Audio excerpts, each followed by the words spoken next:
el Parque Nacional. Cielos Rojos no figura en las guías de turismo. Es un área de preservación que los locales evitan. Es una pesadilla de pinos antiguos, niebla perpetua y un silencio tan pesado que se siente como una opresión física. El aire huele a tierra mojada, a moho de siglos y a algo más, un matiz metálico, como la electricidad estática antes de una tormenta, o quizás el recuerdo sutil de sangre oxidada. Había viajado hasta allí para encontrar un geocache particularmente difícil, uno conocido en los foros como el desafío del vigía, oculto cerca de un acantilado llamado La Cornisa. Llevaba 3 horas caminando fuera de la ruta marcada, con la humedad calándome hasta los huesos, sin ver un solo rastro de animal o ser humano que no fuera yo. Mi GPS, aunque la señal era débil, me indicó que estaba a solo 20 metros del objetivo. Alcé la vista. El acantilado se erguía como un muro de roca negra, una cicatriz vertical en el tejido del bosque. El geocache estaba en una estrecha cornisa a unos 100 metros de altura, invisible desde abajo, a menos que te acercaras peligrosamente. El sol se estaba hundiendo, tiñendo la niebla de un color naranja sucio y enfermizo, y el pensamiento de acampar allí me dio un escalofrío que no era solo por el frío. Mientras buscaba un punto relativamente seguro para iniciar el ascenso, mi linterna barrió la cima de la cornisa, y allí, recortado contra el cielo que se oscurecía, lo vi. Era una figura, delgada, increíblemente alta. Al principio, mi cerebro, desesperado por la racionalidad, me dijo que era una roca con una silueta extraña o un tronco quemado. Pero entonces se movió. No caminó, no se deslizó, se desenrolló.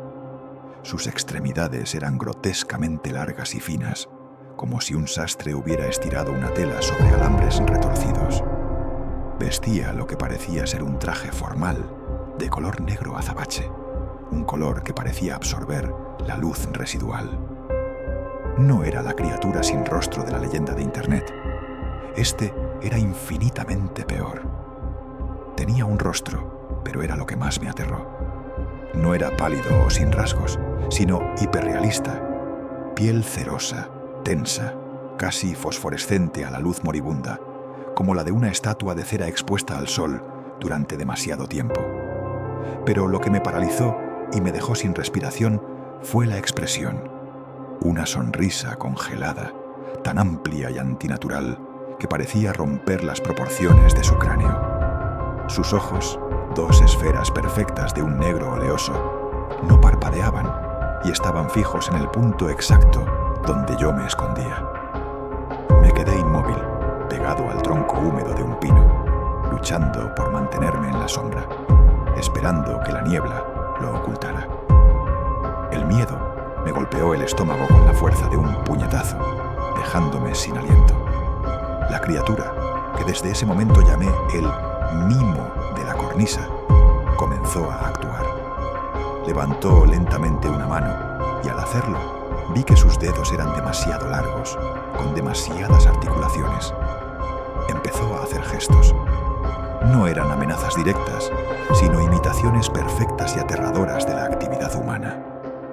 Primero, hizo el gesto de llevarse una taza invisible a la boca, bebiendo con una quietud teatral, como si estuviera disfrutando tranquilamente de un paisaje.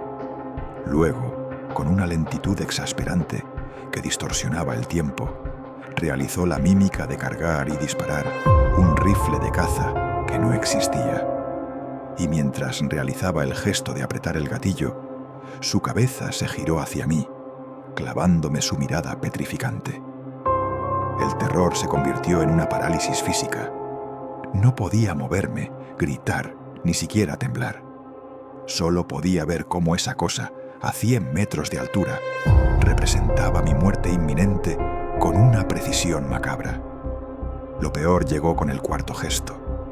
Se llevó ambas manos a la cara y lentamente abrió su boca en una risotada silenciosa, exagerada, el rostro de cera contorsionándose hasta la deformidad absoluta.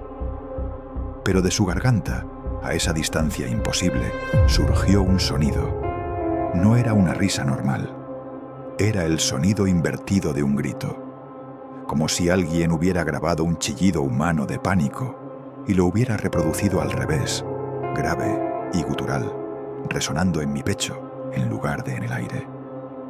Fue el sonido más perturbador que he oído jamás, una burla al dolor humano. En ese instante, la parálisis se rompió por un instinto primario. Tiré el GPS y la linterna al suelo y corrí. Corrí sin mirar atrás, sin importarme el terreno, el geocache o el camino de vuelta. Solo el sonido, la risa invertida, quedó grabada en mi oído interno. Escapé del parque al amanecer, con la ropa hecha jirones y la piel cubierta de rasguños. Lo que me quedó grabado no fue la visión del monstruo, sino la certeza. Ese ser no me había perseguido, me había despedido, me había visto, y al actuar mi muerte en silencio, me hizo entender que el miedo más profundo no viene de lo que te hace un monstruo, sino de la actuación que hace para ti antes de que lo haga. Siempre supe que ese bosque no era para mí, pero no sabía que ese bosque tenía un actor principal y que yo solo era parte de la audiencia.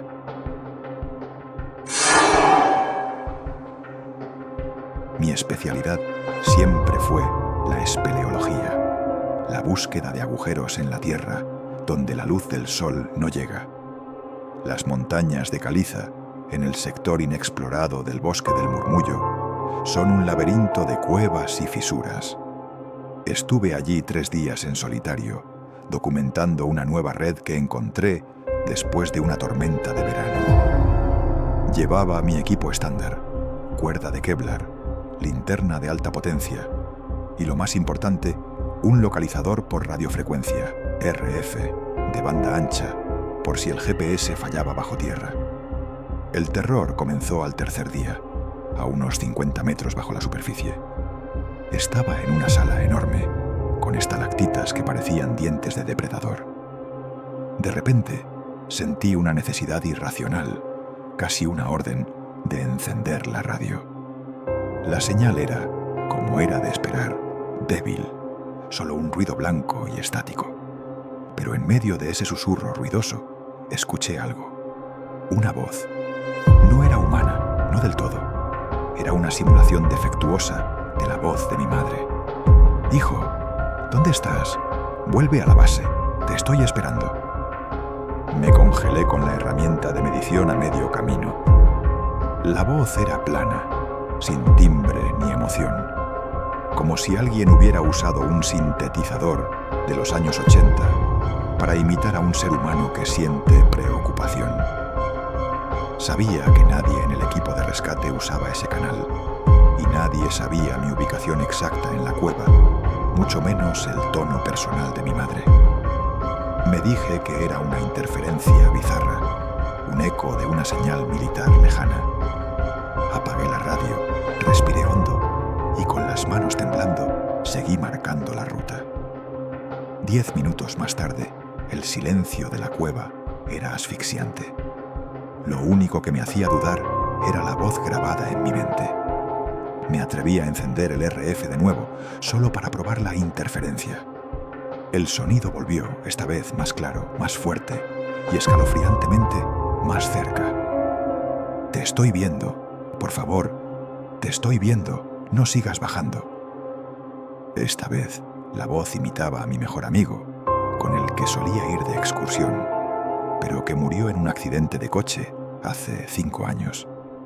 La réplica era casi perfecta en cadencia, pero le faltaba la pausa natural de la respiración humana. Era una frase continua, un flujo de aire frío y constante. La parálisis no me permitió reaccionar inmediatamente. Sabía que si encendía la linterna y barría la oscuridad, vería algo que no quería ver. Algo que había grabado el dolor y el pánico de las personas desaparecidas en el bosque y las cuevas, y que ahora usaba su muerte como un anzuelo. Apagué la linterna. La oscuridad total me envolvió, tan completa que era física. Solo escuchaba el goteo de agua y el latido desbocado de mi corazón. Entonces, el sonido cambió por tercera vez. Dejó de ser una voz individual para convertirse en algo que quería ser un sonido familiar, pero fallaba. Era un graznido, un crujido de ramas, el llanto de un bebé, el ladrido de un perro, todo mezclado y reproducido con una velocidad inconsistente, como una aguja saltando en un disco rayado. Era como si la entidad estuviera probando su repertorio, buscando el sonido que finalmente me haría salir de mi escondite y subir a su encuentro. Me arrodillé, sintiendo el lodo frío en mis rodillas. Mi mano buscó desesperadamente en mi mochila hasta encontrar la navaja de emergencia. Sabía que era inútil contra lo que fuera que usaba las voces de los muertos, pero era un ancla a la realidad. La radio volvió a hablar, esta vez por su cuenta. Una explosión de sonido estático y luego una voz que reconocí como mía. «¡Ayuda! Estoy perdido. No te acerques, estoy herido». Era mi propia voz, grabada hace años en una prueba de sonido para un viejo proyecto, pero con un tono de terror que nunca había experimentado. La entidad había tomado mi pasado y lo usaba contra mí, reproduciendo mi propia vulnerabilidad. Sentí una náusea profunda. Me arrastré por el lodo, con el RF aún gritando mi propio pánico, hasta que logré llegar al túnel principal. Escalé la cuerda como si el fuego me persiguiera, ignorando el dolor en mis manos. Salí de la cueva justo cuando el sol tocaba el horizonte. La última cosa que escuché antes de lanzar la radio al abismo de la cueva fue: «No, tienes que volver por tu alma». Cada palabra era la voz de un ser querido diferente, una batería de voces robadas. Ahora, cuando estoy en silencio, a veces escucho el eco falso de mi propia voz en el aire. Ya no es una interferencia, es una advertencia. Y el terror no es que la cosa me encuentre, sino que ya tiene una copia exacta de mi voz, de mi dolor, esperando el momento de usarla contra otra víctima. La cosa está en la cueva, cargando su repertorio de almas, y yo fui su fuente de energía. Mi trabajo era simple: patrullar la zona perimetral del sector 12, donde la tala está estrictamente prohibida. La niebla era densa y persistente. La humedad de la madrugada se pegaba a la piel y a la ropa. Llevaba mi rifle colgado al hombro, no por osos, sino por los taladores furtivos, que suelen ser más peligrosos que cualquier animal. A eso de las 4 de la mañana, mientras el bosque aún luchaba por despertar, mi linterna cortó la niebla y encontré algo que desafió toda lógica. No era una cabaña, ni un campamento, ni una trampa de cazadores. Era una estructura anómala. Estaba construida en el centro de un claro artificial, pero no con los troncos toscos que se suelen usar en la zona. Estaba hecha de ramas jóvenes entrelazadas, de tallos frescos de abeto, curvados y doblados con una fuerza y una precisión imposibles para una herramienta humana. Parecía una cúpula o un nido gigante, de unos 10 metros de alto y casi el mismo de ancho, pero con la característica de estar perfectamente camuflada con el follaje circundante. Si no hubiera estado buscando específicamente el claro, la habría pasado por alto. Me acerqué lentamente, con cada músculo tenso. El miedo no era un golpe, sino un goteo lento y frío en la médula. Lo que me paralizó no fue su forma, sino el sonido, o más bien, la ausencia total de sonido. El bosque circundante, que siempre tiene el zumbido de insectos, el crujir de las ramas o el goteo de la humedad, estaba en un silencio absoluto. Era una burbuja acústica alrededor de la estructura, y al cruzar el umbral del claro, sentí que mi propio sonido y el de mi respiración se ahogaban. El aire se sentía más denso, más difícil de mover. La estructura tenía una única abertura, como la entrada de una colmena gigante. Al asomarme, mi linterna reveló el interior. No había suelo de tierra, sino una capa de musgo espeso y uniformemente tejido que cubría cada centímetro. Y en el centro, lo que solo puedo describir como el nido. Eran cientos de pequeños muñecos hechos con las mismas ramas jóvenes, algunos de no más de 20 centímetros, otros del tamaño de un niño pequeño. Todos estaban sentados en círculo concéntrico, mirando fijamente hacia el centro. Pero lo más grotesco era el material de sus rostros. No eran caras talladas, sino tiras de corteza de abedul, de un blanco espeluznante, tensadas y alisadas sobre la madera, con dos pequeños agujeros negros asimétricos donde deberían ir los ojos. Mi cerebro colapsó. Me obligué a retroceder, a buscar una explicación racional. ¿Una secta? ¿Un ritual de culto a la naturaleza? Mientras daba un paso hacia atrás, el musgo bajo mis botas crujió. Un sonido que en ese silencio se sintió como una explosión. Y el silencio se rompió. El sonido no vino de mí, ni de la estructura. Vino del círculo de muñecos. Un murmullo. No era un sonido fuerte, sino cientos de voces susurrando a la vez, tan bajo que no podías descifrar las palabras. Solo la presencia de la voz, como arena cayendo sobre una mesa. Y todos los muñecos, en el mismo instante, inclinaron sus cabezas unos pocos grados, lenta, mecánicamente, como si reconocieran mi presencia y me estuvieran recibiendo. La parálisis se apoderó de mí con la fuerza de un ancla invisible. Me quedé allí, mi rifle a medio alzar, observando el lento e inquietante movimiento de esas cabezas de corteza blanca. El aire se hizo pesado, casi líquido. Sentí que los muñecos no me miraban, sino que me estaban contando algo sin palabras, algo sobre el propósito de esa estructura, sobre quién la había construido y sobre la colección de rostros que aún no estaba completa. No sé cuánto tiempo pasó, 1 minuto, 1 hora. Solo sé que cuando el sol logró romper la niebla con un rayo débil, los muñecos dejaron de moverse y el sonido cesó abruptamente. El silencio volvió, tan completo como antes, y la estructura volvió a fundirse en el entorno. Usé la última reserva de adrenalina para girar y huir, sin tomar fotos, sin reportar la ubicación exacta. A veces, por la noche, cuando el silencio de mi cabaña es demasiado profundo, aún escucho ese murmullo indescifrable en mi cabeza. Lo sé. La estructura está recolectando rostros, y el silencio solo significa que su constructor, la cosa que no era humana, acaba de salir para buscar el siguiente. La ruta del Ojo del Diablo es una caminata extrema de 100 kilómetros a través de un desierto forestal en la Columbia Británica. Para mí, la soledad era el premio. Llevaba una semana solo, disfrutando del aislamiento. El bosque era tranquilo, vasto, un lugar donde el único peligro real era un esguince.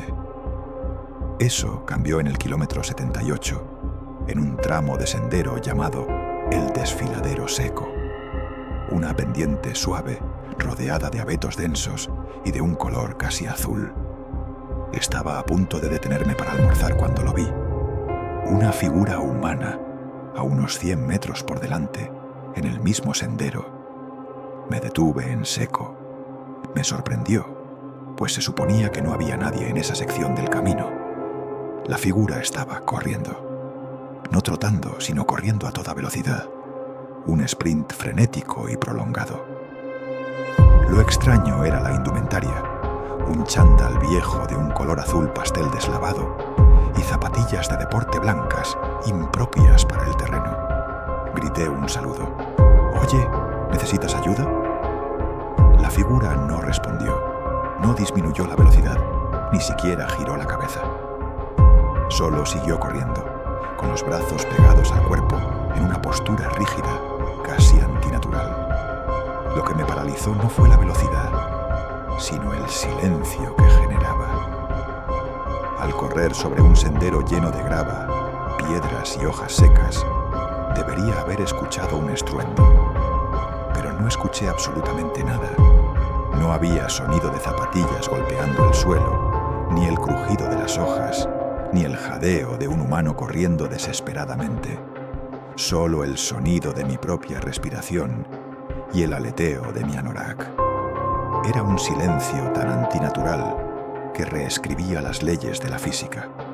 Me quedé allí, helado, viendo cómo la figura se alejaba a una velocidad inhumana.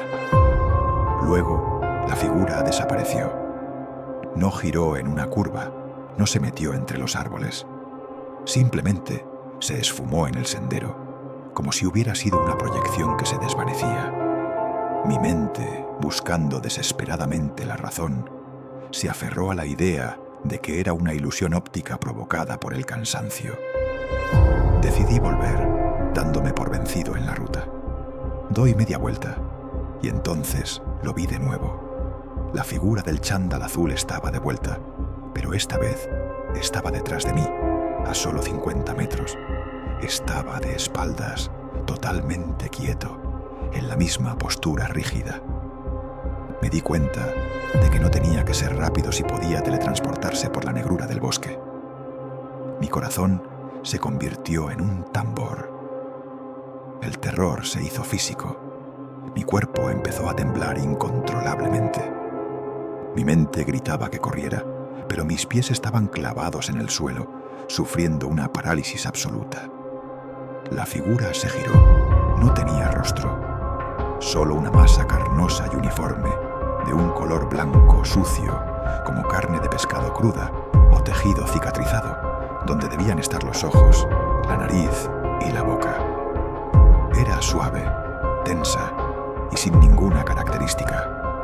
Pero lo que me destrozó fue la forma en que movía la cabeza, lenta, como si el cuello estuviera desarticulado. Entonces empezó a correr de nuevo, pero esta vez hacia mí. Y a diferencia de la carrera silenciosa anterior, el corredor ahora producía un sonido. Pero no era el de los pasos, era un sonido constante, como el de papel de lija frotando hueso. Un chirrido seco y repetitivo que se aceleraba con cada zancada. El sonido no venía de sus pies, sino de su interior, amplificado.